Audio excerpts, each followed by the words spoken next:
नमस्कार, सत्यहिंदी.com पर आपका स्वागत। मैं हूं शैलेश।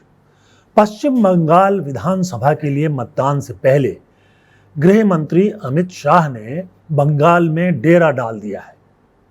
चर्चा है कि अगले 7 दिनों तक वो बंगाल में मौजूद होंगे। उसके अलावा उत्तर प्रदेश के मुख्यमंत्री योगी आदित्यनाथ भी वहां जमे हुए हैं।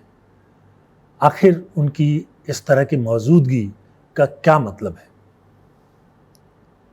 बंगाल में मतदान को लेकर कई तरह की चर्चाएं इस समय चल रही हैं।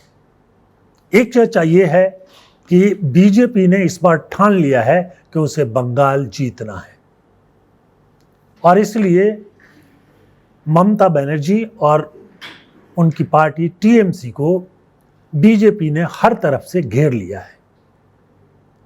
गृह मंत्री अमित शाह की मौजूदगी ये बताती है कि अधिकारियों को एक संकेत चला जाएगा कि वो अगर संभव हो तो बीजेपी की मदद करें या कम से कम टीएमसी की मदद बिल्कुल नहीं करें।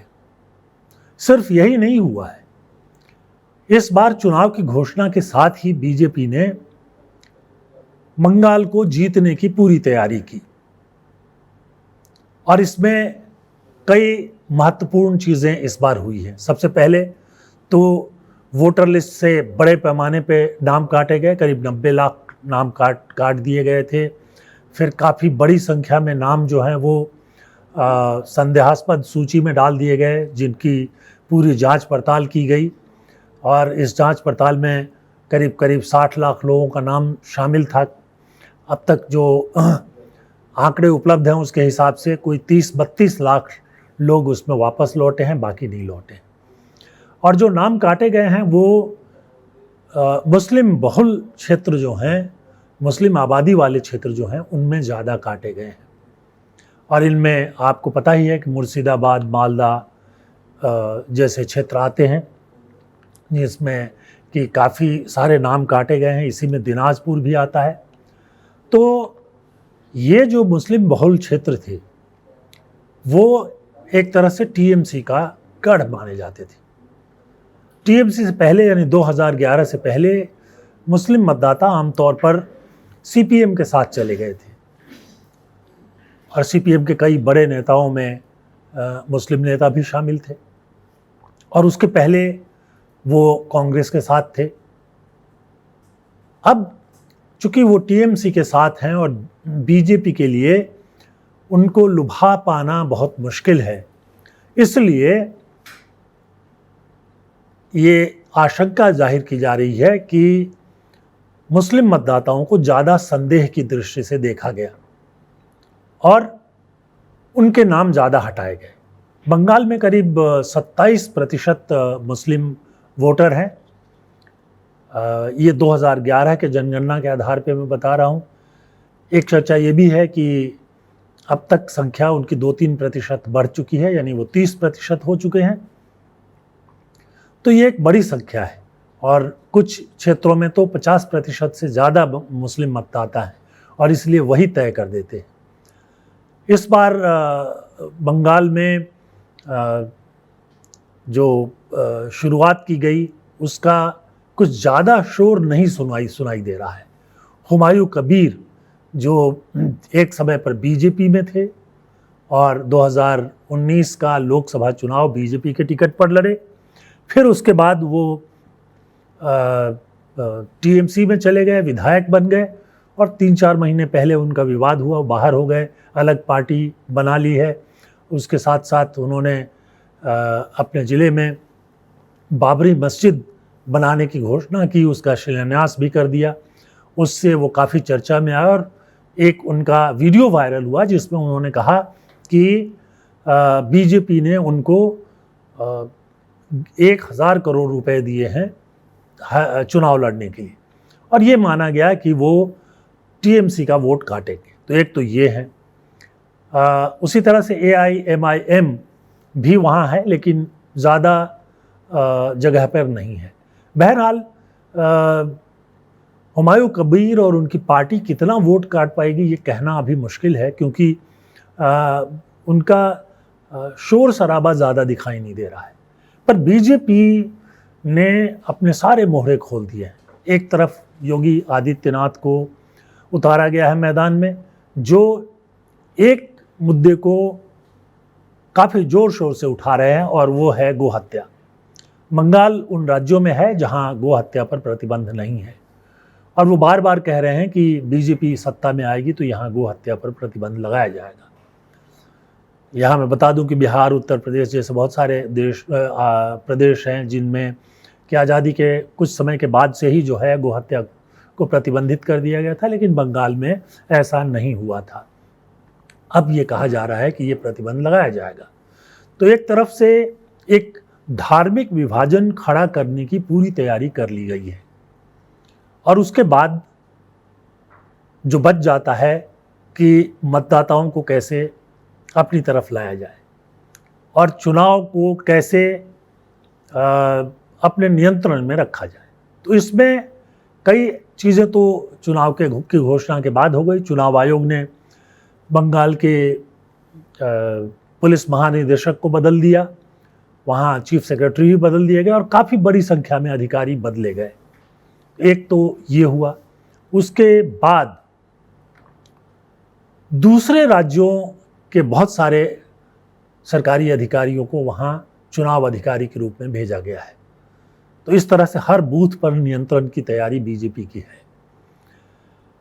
अब एक तरफ गृह मंत्री अमित शाह मौजूद हैं, दूसरी तरफ प्रमुख अधिकारियों का तबादला किया गया है, तीसरी तरफ दूसरे राज्यों के अधिकारियों को चुनाव के लिए मतदान केंद्र के मैनेजमेंट के लिए भेजा गया है, और चौथे नंबर पर केंद्रीय बलों की बड़ी संख्या में तैनाती की गई है।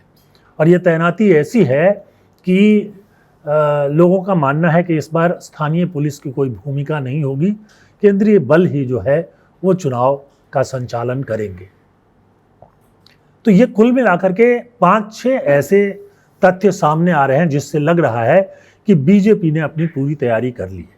हालांकि ममता बनर्जी भी एक फाइटर है और वो पीछे हटने के लिए तैयार नहीं है। उनका सपोर्ट अभी भी खत्म हुआ है ऐसा नहीं कहा जा सकता है। ममता बनर्जी जो पिछड़ी जातियां हैं उनके बीच लोकप्रिय हैं, मुसलमानों के बीच लोकप्रिय हैं, दलितों में भी उनकी पैठ है, और जो लिस्ट से नाम हटाया गया जिसमें राजवंशी या नाम शूद्र जो हैं वो आते हैं, उसको लेकर भी ममता ने आक्रामक रुख अपनाया, और ऐसा लग रहा है कि उनको वहाँ से भी समर्थन मिलेगा। इसके साथ साथ वो मतुआ वोटरों को भी रिझाने की कोशिश में लगी हुई है।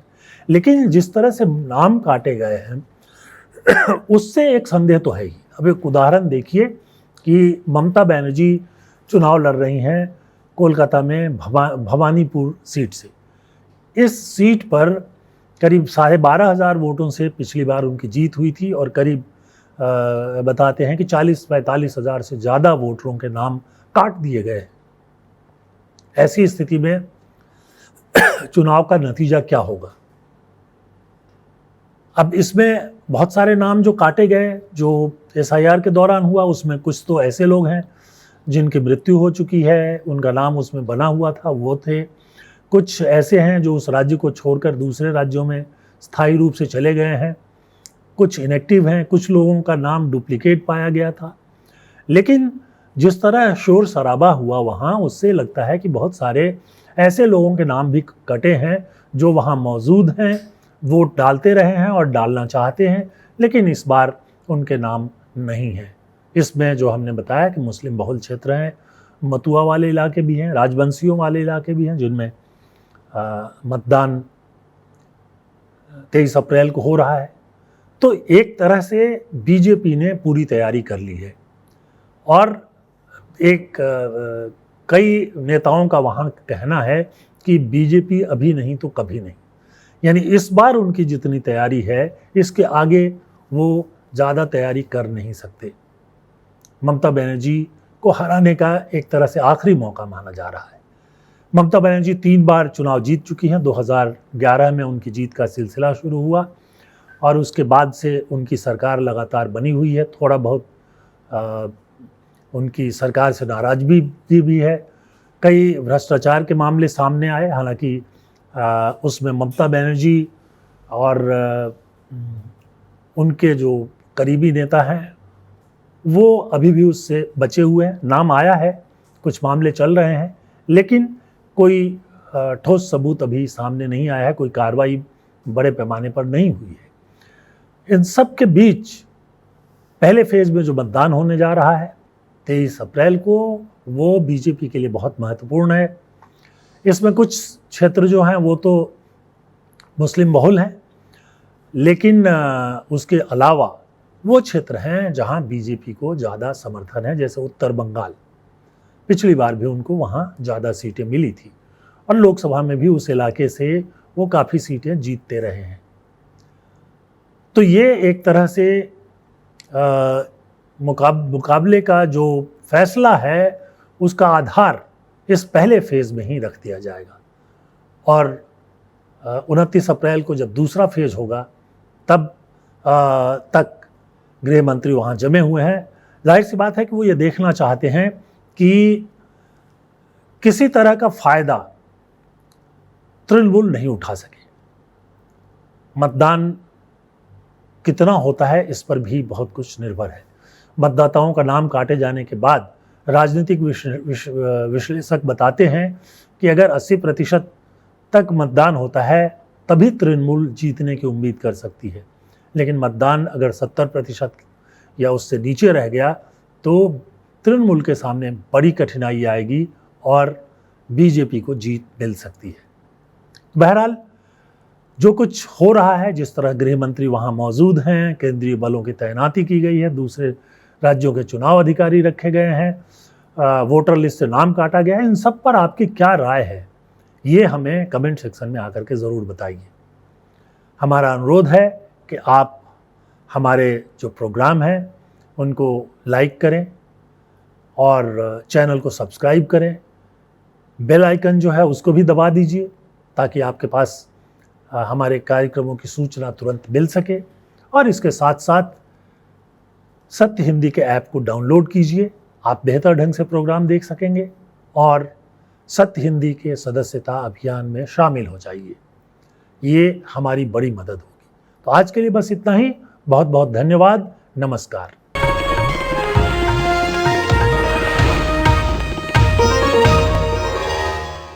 Copyright disclaimer under Section 107 of the Copyright Act 1976. Allowance is made for fair use for purposes such as criticism, comment, news reporting, scholarship, and research.